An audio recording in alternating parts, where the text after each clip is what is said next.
collar. That is the most you can receive in the system. And that is not even a starting point in an industry you are going to. Will you want to go to and work in that place?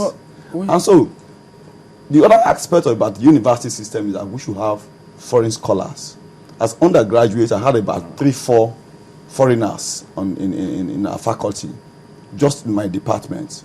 The HOD was a Briton, we had somebody from Guinea, we had a Ghanaian, and we had Kenya, and they were all there. But they all left, because there's no point working in a place where the condition of service is not anything to write home about. All right, just give us a minute. Those are the problems we're having. And see if I could see where this research comes from. Yes, I've seen it now. There was a research which was released on Thursday. That was the week of April 3rd. Asset whereby Boston College Center for International Higher Education and the National Research University Higher School of Economics in Moscow, they did a research about remuneration. And then they said Nigerian professors earn about 28. There were 28 countries that were compared. And they said Nigerian academics are among the top 28 paid in the world. It's not true. Really? It's not true. Very far from the truth. Let me put it this way. They may have used these wages of political appointees. No, the vice chancellors are taken as political appointees. No, not vice chancellors, professors in universities. It's not true. You will have seen a lot of foreign professors here. Why do Nigerians go to Ghana and South Africa to work? You will have seen a lot of them here.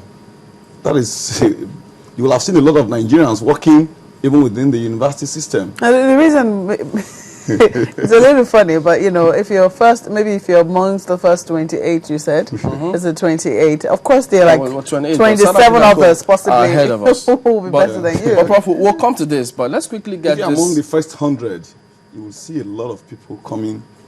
Okay. We're talking about huge figure. All right, we'll still come to this because it's right here before us, but let's let you listen to this report about ASUU because you'd have thought that they were all on the same page, but look at this.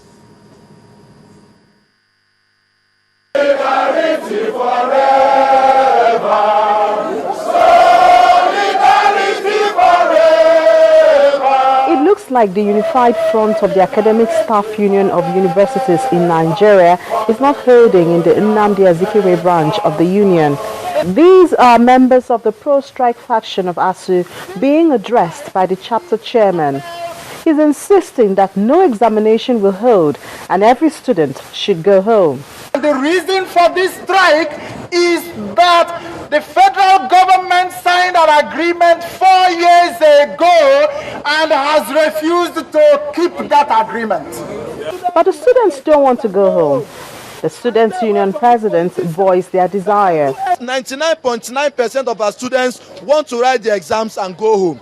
So please, they should allow us to write these exams and go home. From the policy of the University Vice Chancellor, we have student-first philosophy policy. If we leave you to go, the risks on the road, the financial implications, and that's why we said the exams should do what? Go on. And I'm happy that most of you and all of you are interested in having your exams and then going back on holidays. And that is the stand of the university management. True to his word, examinations are holding at various departments in the university, though some departments are under lock and key and security operatives are sighted on the campus. The students are still hopeful that they will complete the examination in the midst of the supremacy war between the factions in ASUU. Now from that report, we see that ASUU is factionalized in Nnamdi Azikiwe University, Awka. Some want the students to stay, thinking, look, this ASUU strike is unnecessary. Even before the strike, there was a faction there. In Unilag there? Yes, in Unilag. We've always had that problem there. So Unilag, Ilorin, and Roost, that's Port Harcourt.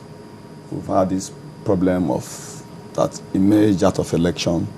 And you know, when academics go into various trenches, it's difficult to pull them out because they have strong reasons. Okay. But I want to say that it is really an unfortunate thing because what we ASUU have always tried to avoid is to use students as pawns Is that what you think is going on here?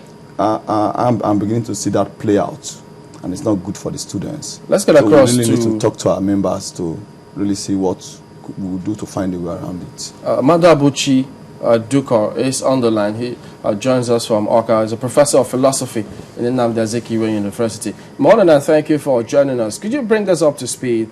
What is the latest development there? Why is ASUU factionalized in Awka, NAU Awka? Yes. You're welcome. ASUU is fractionalized not just because of the national strike that is going on in many universities now. It's fractionalized just because there have been internal problems regarding the operation of ASUU.